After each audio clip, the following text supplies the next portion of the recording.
এক মেয়ে রাজমহলে কাজ করত। তার দায়িত্ব ছিল প্রতিদিন রাজার বিছানা খুশবু আর রং বেরঙের ফুল দিয়ে সুসজ্জিত করা।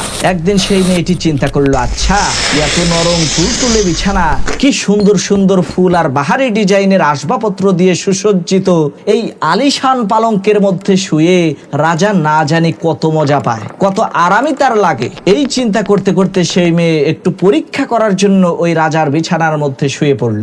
দুর্ভাগ্যবশত মাত্র 2 মিনিটের মধ্যে ওই মেয়েটার চোখে ঘুম চলে আসলো। রাতের বেলায় যখন রাজামশাই বিশ্রাম নিতে আসলেন, এসে দেখেন তার বিছানার মধ্যে চাকরানী মহিলা ঘুমিয়ে আছে। এই দৃশ্য দেখা মাত্রই রাজার মাথায় আগুন ধরে গেল। তৎক্ষণাৎ রাজামশাই সিপাহীদেরকে হুকুম করলেন, এই চাকরানীটাকে চাবুক দিয়ে আঘাত করো।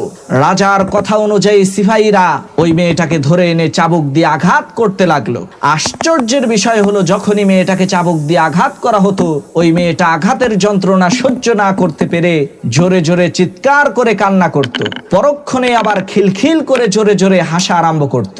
মেয়েটার এই অদ্ভুত আচরণ দেখে রাজামশাই তাকে জিজ্ঞেস করলো, কি ব্যাপার, তুমি কান্না করছো আবার হেসে দিচ্ছ, এর মানে তো বুঝলাম না, তোমার উপরে জিন ভর করলো নাকি? রাজার এই প্রশ্নের উত্তরে ওই মেয়েটা বলল, না রাজামশাই, আমার উপরে জিন ভর করে নাই। আমি হাসছি এই কারণে, আমি মাত্র কয়েক মিনিট আপনার এই শাহী বিছানার মধ্যে ঘুমিয়েছি, এর জন্যই যদি আমাকে চাবুকের আঘাতে ক্ষতবিক্ষত হতে হয়, জখমের যন্ত্রণায় হাউমাউ করে কান্না করতে হয়, তাহলে রাজামশাই, আপনি তো আপনার সারাটা জীবন এই শাহী বিছানায় ঘুমিয়েছেন, না জানি আপনাকে কত শাস্তি ভোগ করতে হবে। এই চিন্তা করেই আমি হাসছি।